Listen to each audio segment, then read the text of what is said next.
Graça e paz, meus irmãos. Deus abençoe a vida de todos. Eu quero aqui,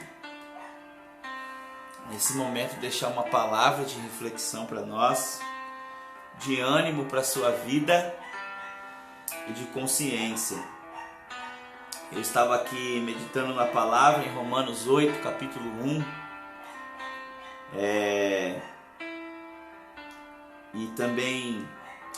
Romanos capítulo 8, versículo 1. E no finalzinho ali do capítulo 8, no verso 35, que ele diz algo muito interessante. Eu quero ler aqui com os irmãos. Primeiro versículo, que diz assim: portanto, agora já não há condenação para os que estão em Cristo Jesus. Esse é o primeiro versículo de Romanos, capítulo 8, versículo 1. E o versículo 35 do capítulo 8 diz assim: quem nos separará do amor de Cristo?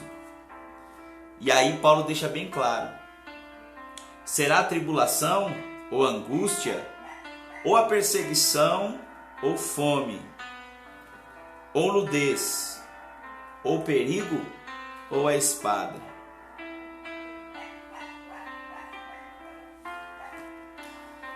Graças nós te damos, Deus, por este dia maravilhoso e por tua palavra que nos ensina. Senhor, fala conosco através, ó Pai, da tua escritura, e através do teu Espírito nos revela, Senhor, tudo aquilo que o Senhor quer nos ensinar, e que nós venhamos neste momento, para os irmãos que vão estar acessando pelo Facebook, ao vivo, neste momento, e também por aqueles, ó Pai, que vão estar ouvindo esta palavra pelo meu canal, Pai, do YouTube.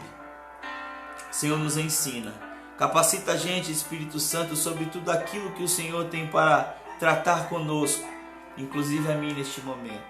Sabemos que o teu Espírito nos capacita, nos ensina, nos exorta e nos corrige. Fala conosco, Senhor, em o nome de Jesus. Amém. Graça e paz a todos que estão chegando aí. Bom, eu li aqui 2 versículos. E nesses 2 versículos, no primeiro de Romanos capítulo 8, vai dizer que não há nenhuma condenação para os que estão em Cristo Jesus. E também no versículo 35 que eu li, continuação do capítulo, que Paulo diz assim: quem nos separará do amor de Deus? Perseguição, tribulação, a espada, que seria a morte, fome, nudez ou angústia. Você notou que aqui está escrito assim: quem separará a gente do amor de Deus? E que não há nenhuma condenação para os que estão em Cristo Jesus. Mas nota-se, irmãos, que em nenhum momento Paulo citou que o pecado ou a prática do pecado não nos separa do amor de Deus. Olha como que é incrível quando as pessoas pegam a Bíblia e tiram o contexto dela, Então, quem lê esses pequenos versículos fora do contexto vai dizer: não, poxa, mas então pecado, nada me separa do amor de Deus, Deus está comigo. O pecado nos separa do amor de Deus, porque a Bíblia vai dizer que a luz, ela não tem comunhão com as trevas. Então a prática do pecado nos separa do amor de Deus. E também eu li que diz assim que não há nenhuma condenação para os que estão em Cristo. Poxa, Estênio, vai começar com o julgamento, vai começar a falar de religiosidade. Não, irmãos, é o que a Bíblia está dizendo. Eu li o que está escrito na Bíblia. Não é um dizer do Estênio, não é uma afirmação do Estênio. É uma afirmação do próprio Deus que nos ensina. Isso é tão claro que se a gente continuar lendo aqui, eu vou tentar resumir, não vou tentar ler tudo, porque eu sei que pela internet os irmãos não têm paciência de acompanhar, mas eu quero pegar alguns pontos e depois você examina na sua casa. Ele diz assim, no versículo 2 de Romanos capítulo 8: porque por meio de Cristo Jesus, a lei do Espírito de Deus, ou a lei da vida, me libertou da lei do pecado e da morte. Porque aquilo que a lei for incapaz de fazer, por estar enfraquecida pela carne, Deus fez, enviando o seu próprio Filho, à semelhança do homem pecador, como oferta pelo pecado. Então aqui fica claro, irmãos, que para que a justa exigência da lei fosse cumprida em nós, alguém morreu. Aleluia. Alguém teve que morrer. E esse alguém é Jesus Cristo. E como diz em Isaías, ele foi condenado como injusto para que eu e você pudéssemos ser justos diante da presença de Deus. Mas nós sabemos que a gente não é justo. Então não entendi isso, né? Então, Cristo, homem, 100% Deus, mas 100% homem, morreu de forma injusta, como ladrão, como pecador, como sujo, como imundo, se fez de injusto para eu e você sermos justificados.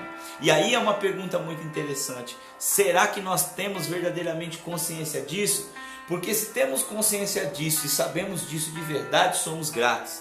E se somos gratos, somos convencidos que eu e você estamos neste mundo salvos em Cristo e não em mais nada. E se verdadeiramente o Espírito Santo habita em nós, e se somos salvos por Cristo que morreu na cruz, vivemos segundo a lei do Espírito. Porque a Bíblia vai dizer que nós temos um Deus como rei, como soberano, né? Jesus é o rei. E todo reinado tem os seus decretos. E tem a lei. O que é a lei? A lei é norma, são regras, a qual aquele que sai da ideia de religião, de filosofia, de cultura, de ensinamentos do homem e começa a se apoiar em Deus e entende que Deus deixou o seu Filho, começa agora então, dentro do seu ser, ter uma inclinação. O que é inclinação? É uma vontade. A vontade de cumprir as normas de Deus. E a Bíblia vai nos ensinar aqui que quem nos ensina agora, porque alguém morreu e deixou para nós como herança o Espírito Santo, a lei do Espírito. Esse Espírito então agora, ele me convence do pecado, ele habita em mim, ele me capacita, ele me ensina, ele me orienta, ele me corrige, ele me exorta. E eu tenho esse sentimento de gratidão porque eu sei que alguém morreu por mim. Eu então me inclino para as coisas do Espírito. E entendendo isso, não me inclino mais para as coisas da vida mundana, dos meus sentimentos, impulsionado pelo ego, pela vaidade. E essa é uma pergunta que nós temos que fazer todos os dias para nós. Será que nós estamos alimentando as coisas do Espírito em nossa vida? Ou estamos alimentando as coisas da carne? Aí o Manuel tá dando glória aqui. Eu acho isso profundo, irmãos, porque o que eu ouço hoje é as pessoas dizendo: não, Deus salva todo mundo. Não, Ele não salva todo mundo. A vontade dele é sim, de salvar todos, mas não são todos que serão salvos. Estênio está julgando, não, eu não estou falando quem está sendo salvo, quem vai ser ou quem não vai. Eu só estou dizendo que o modo pelo qual Deus, e aí não há como a gente discutir, porque Deus ele é justo. O modo qual Deus escolheu, e eu não posso debater com Deus, foi o jeito que Ele escolheu, foi o jeito que Ele determinou para que a humanidade fosse salva, é aceitar a Jesus, é buscar a Cristo, é entender quem é este Cristo, e entendendo este Cristo, o Espírito Santo vai habitar em mim, vai habitar em você. Não é a religião, não é o pastor, não é o padre, não é as religiões, não. É o Espírito Santo falando direto comigo. É o Espírito Santo vivendo em mim e falando direto com você. Então, quanto mais você buscar a Deus em Cristo Jesus, mais esse Espírito te capacitará. Mas então, Estênio, qual é a função de um pastor, de um líder religioso? Te guiar para isso, que é o que eu estou fazendo neste momento. É te orientar, é explicar o que a palavra quer ali ensinar. E o resto, Estênio? O resto é com você, meu irmão. É cultivar a Deus dentro do seu coração. Aonde o seu coração, neste dia que você está assistindo essa palavra, está se inclinando. Não, Estênio, não é isso não. Tá aqui, ó. Olha o que ele vai dizer aqui, ó. Vamos ler. E assim, quem vive segundo a carne, as vontades humanas, tem a mente voltada para aquilo que deseja, para as coisas da carne. Mas quem vive de acordo com o Espírito, tem a mente voltada para as coisas que o Espírito deseja. A mentalidade da carne é morte, mas a mentalidade do Espírito traz vida e paz. Poxa, Estênio, me confundiu agora. Como viver em paz neste mundo? Vou ler de novo, que a gente leu lá no comecinho. Quem nos separará do amor de Deus? A tribulação? A dificuldade, a angústia, a perseguição, a fome, a nudez, o perigo ou a espada?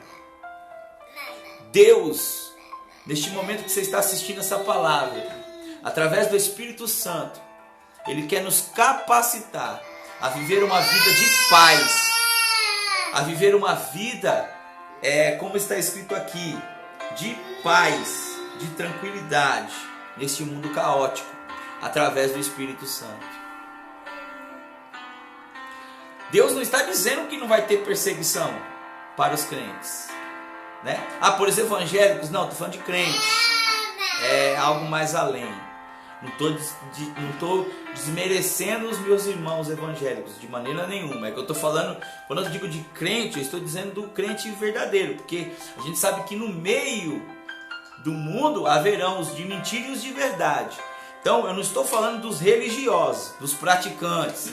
Eu estou falando de algo além, aquele que verdadeiramente no seu coração, e aí você que vai ouvir essa palavra, você que tem que examinar o seu coração, mas eu estou falando com você que vai receber essa palavra. Se no seu coração de verdade habita a vontade de conhecer a Deus e de verdadeiramente seguir o caminho em Cristo Jesus, e você talvez já até siga, é com você que eu estou dizendo, é o crente de verdade. É aquele que é crente na escola, no trabalho, na sua profissão, diante da sua família, na sua casa, com seus filhos. Não é só na igreja. É aquele que o tempo todo está em espírito vivendo o reino de Deus. Entende como é algo muito mais profundo?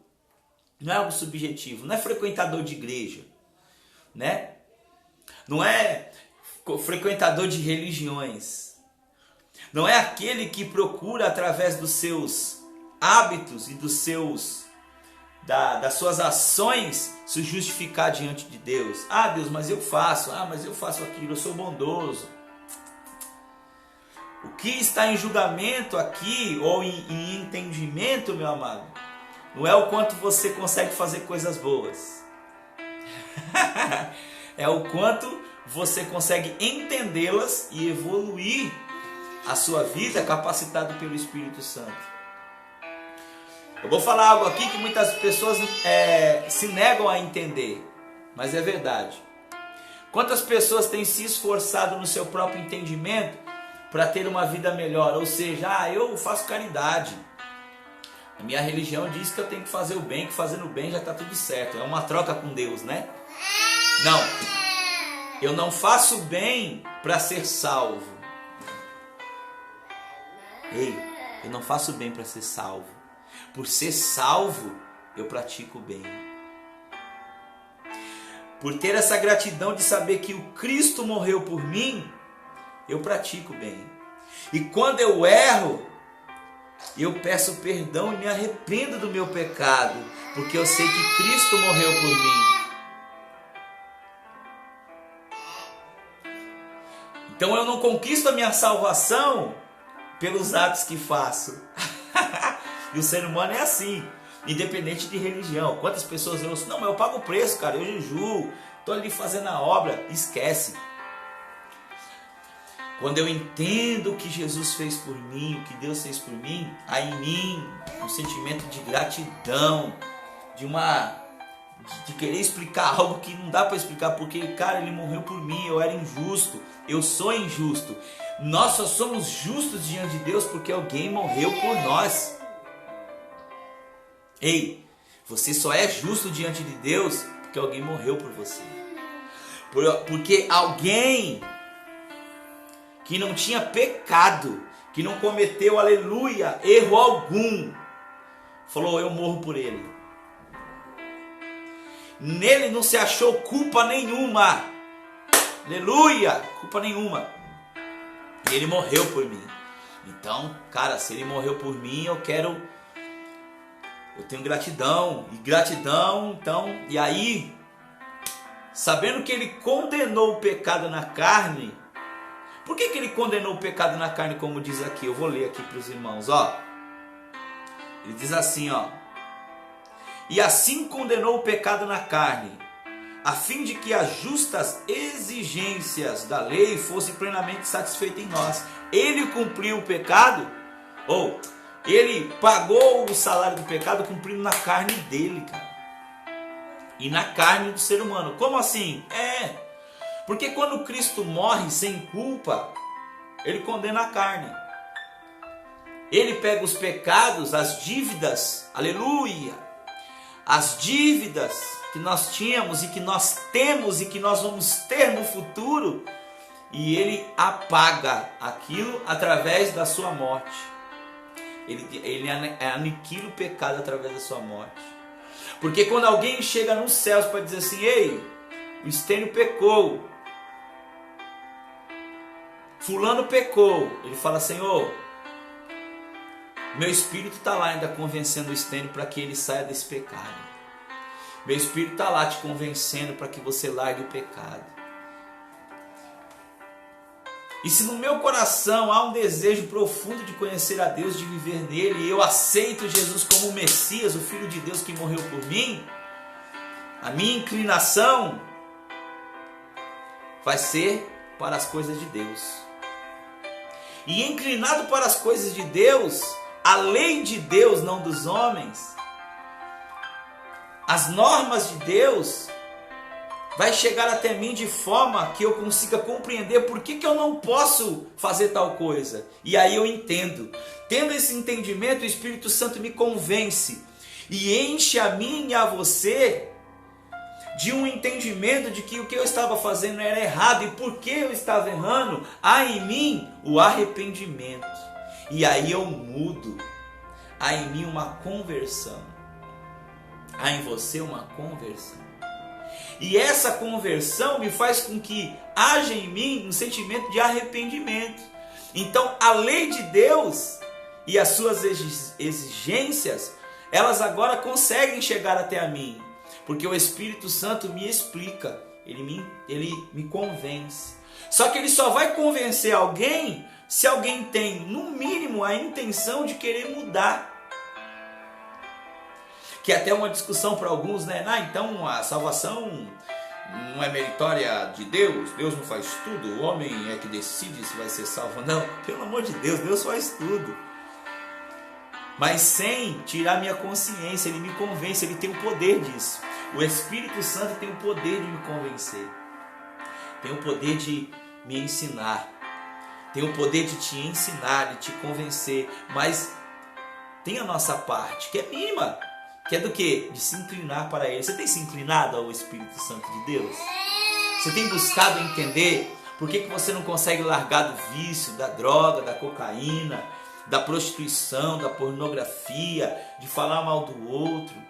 Você consegue, você tem buscado em Deus: Senhor, eu quero entender por que eu tenho desejos impuros, desejos imorais. Hoje não se prega mais isso, as pessoas não estão preocupadas com a sua vida moral e mudar a sua vida moral, a sua vida espiritual. Elas querem saber se Deus vai dar carro, se Deus vai dar casa, se Deus vai trazer um casamento, se Deus vai fazer meu filho estar na faculdade. Ei, Deus quer transformar a sua essência.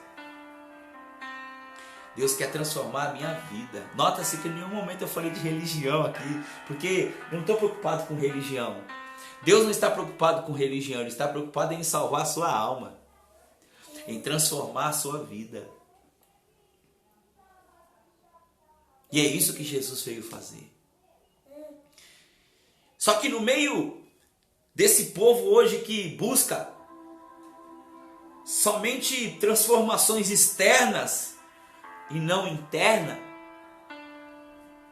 Satanás ele arma planos através do que está escrito aqui, através de situações para te constranger, para fazer você duvidar da salvação, para fazer você desistir dessa vida em Cristo. E ele vai criar situações por meio do quê? Tribulação, dificuldade. Vai colocar no seu coração situações para trazer a você angústia, desespero, ansiedade, depressão, perseguição, seja ela, ó amados, física, quando alguém é usado para nos perseguir, ou psicológica. Vai colocar sobre a sua vida coisas naturais como a fome, nudez, perigo. Mas Deus vem neste momento dizer: ei, sobre essas coisas eu tenho o domínio. E eu espero de ti e capacito a ti, pelo Espírito, a vencer todas essas coisas. Não pelo seu mérito, mas eu agindo em você e através de você, através do relacionamento. E Deus me fala aqui no meu coração: o que você tem falado com Deus? Quais são as suas relações, as suas conversas com Jesus Cristo e com o Espírito Santo? Quais são as suas relações? Você tem confessado o seu íntimo e o oculto? Os pecados, as dificuldades? Ou tem só colocado diante de Deus: Senhor, me dá, me dá, me dá, me dá, me dá? De vez ser: Senhor, perdoa, perdoa, perdoa. Senhor, me convence, aleluia. Senhor, restaura. Senhor, trabalha na minha condição moral, física, emocional. Senhor, trata com o meu pecado. Me mostra quem eu sou, Senhor, porque eu quero mudança.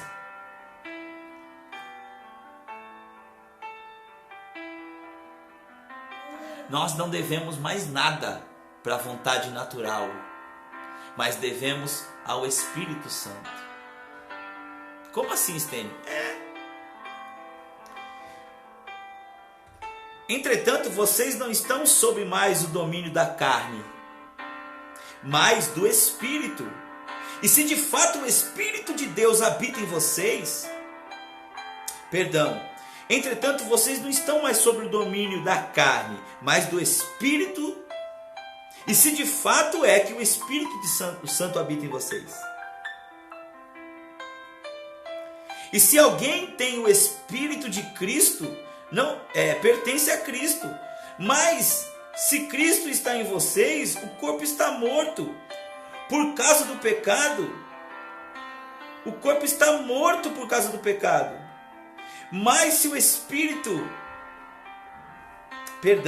mas se Cristo está em vocês, o corpo está morto por causa do pecado. E o Espírito está vivo. E se o Espírito daquele que ressuscitou Cristo dentre os mortos habita em vocês, habita em nós, também lhe dará vida. Portanto, irmãos, não estamos em dívida para com a carne, para que vivemos sujeitando a carne. Estamos em dívida com o Espírito. Se eu vivo em Espírito, a minha dívida é com o Espírito. Se eu estou vivo em Cristo agora porque Ele me ressuscitou e o seu Espírito vive em mim, eu vou me inclinar para as coisas do Espírito, porque eu devo ao Espírito. Agora, se acontece perseguição, tribulação, dificuldade, eu respondo com o pecado. É isso que eu quero que você entenda. Eu respondo com o pecado, eu respondo segundo a vontade do mundo, eu estou pagando com as coisas do mundo, estou com dívida com as coisas do mundo. E eu estava falando com o irmão ontem, inclusive eu sei que ele vai assistir isso, e isso é fantástico. A Bíblia vai dizer em João 15, se eu não me engano, Jesus diz assim: eu sou a videira verdadeira, então tem a videira falsa.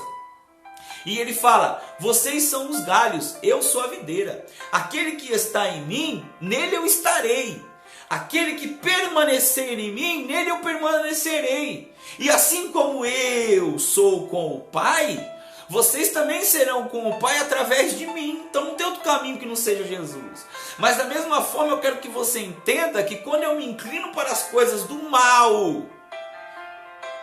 eu alimento as coisas do mundo, maledicência, todas as coisas do mal. O mal também vive em mim, e eu sou um com o mal, e estou em Satanás. Você já parou para pensar nisso? Se eu não estou em Cristo, eu estou no demônio, eu estou em Satanás. E o mal, então ele habita em mim, e eu sou com o mal. E pessoas preocupadas se vai ter carro, se Deus vai dar uma revelação do emprego da semana que vem.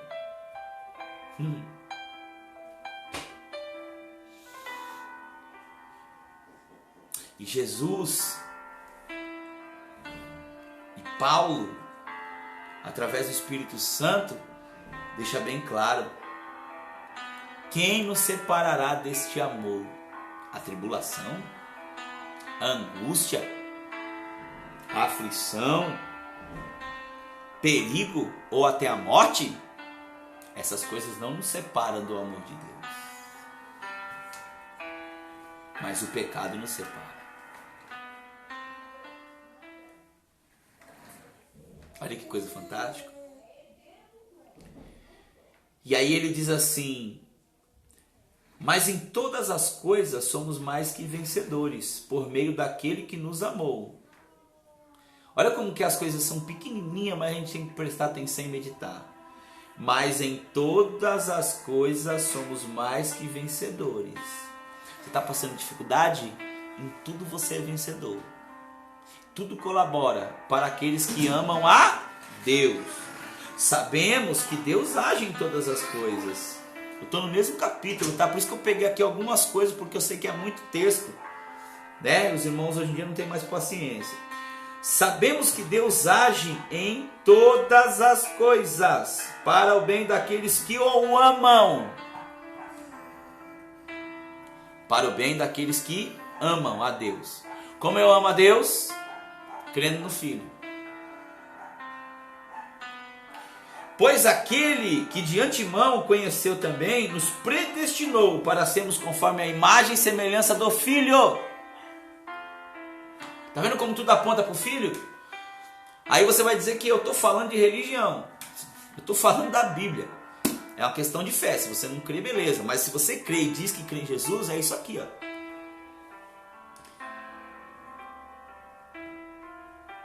Mas todas as coisas, em todas as coisas somos mais que vencedores, por meio daquele que nos amou. Quem nos amou? A Deus, que é o próprio Jesus. E Jesus também nos amou. Pois estou convencido de que nem a morte, nem a vida, nem os anjos, nem demônios, nem o presente, nem o futuro, nem quaisquer poderes, nem altura, nem profundidade, nem qualquer outra coisa, na criação, nem qualquer outra coisa na criação será capaz de nos separar do amor de Deus que está em Cristo nosso Senhor. E eu termino aqui.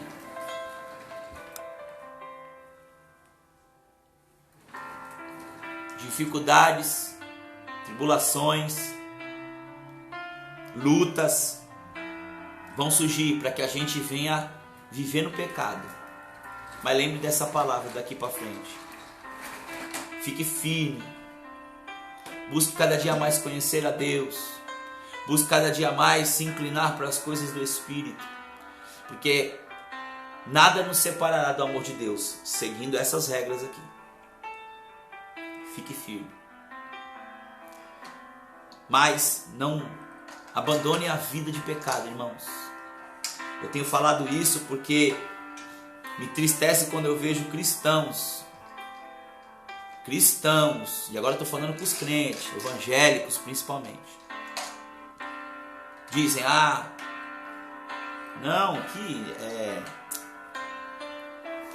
eu não estou falando de uma pessoa específica, tá? Porque eu sei que tem uma pessoa aí na internet aí que acabou falecendo, então estão achando que eu estou falando dessa pessoa específica. Vão achar, quer dizer. Não estou falando dessa pessoa específica. Eu estou falando que me entristece quando eu vejo um cristão dizendo assim, não, poxa, morreu, tá com Deus. Não é assim. Eu não posso verdadeiramente julgar no sentido de dizer, não, ele tá e fulano não tá. Mas se a pessoa, ok, até o seu momento de morte não se arrependeu e ela vive, isso eu posso afirmar porque a palavra ensina, ela vive literalmente no pecado e não abandonou o pecado, que é diferente de um erro. O que é um erro? Já expliquei isso milhares de vezes, mas o Espírito Santo sempre me traz essa direção para as nossas vidas. Você está lá vivendo sua vida certinho, no meio do caminho, irmão, Satanás abriu uma cilada lá para você. Você não usava droga, sei lá, 7 anos sem usar droga, aí você foi lá e usou. Vai para o inferno? Não. Se você se arrepender e voltar de novo para o seu caminho, é um erro. Agora, você ficou, sei lá, 10, 15 anos sem usar e agora você está usando direto, não está nem aí mais, voltou para a vida que era antes. Se você não se arrepender, é inferno. Desculpa, querido, é inferno. Isso pode ser qualquer tipo de pecado que a gente já conhece aí. E que você já sabe. Só que, se você no seu coração crê em Jesus, que Ele é o Filho de Deus, o Espírito Santo entra na sua vida. E aí Ele te dá poder. Ele te dá capacidade, coisa que a lei não faz. A Bíblia está dizendo isso, a lei não faz. A lei diz assim, ó, aquilo é errado, a gente sabe que é errado, mas a gente faz. Por quê? Porque a gente sabe que é errado, mas a gente não tem poder para mudança. A gente só tem poder para mudança quando aceitamos a Cristo, entendendo que Ele morreu por nós na cruz e que cumpriu a lei. E aí o poder do Espírito vem até mim e me ensina. E aí, se eu inclinava para o mal, agora eu vou inclinar para as coisas do bem. Somente em Jesus nós conseguimos fazer isso. Pense, reflita. Porque para os que estão em Cristo Jesus já não há mais condenação. E não há nada que vai nos separar do amor de Deus, a não ser o pecado. Quando eu digo a nada, a gente já sabe o que é. Está passando perseguição? Isso não vai te separar do amor de Deus. Está passando luta? Isso não vai te separar do amor de Deus. E Deus também não te abandonou. Ele vai te capacitar no meio de todas essas coisas. Se inclina para as coisas do Espírito. Entregue a sua vida a Jesus. Que Deus abençoe o seu dia, a sua noite, se você for assistir. E que o grande amor de Deus, a graça do nosso Senhor e Salvador Jesus Cristo e as doces consolações do Espírito Santo esteja sobre a sua vida. Receba essa palavra e dê força. Incline-se às coisas de Deus, porque o Espírito Santo te dá poder para isso. Em nome de Jesus.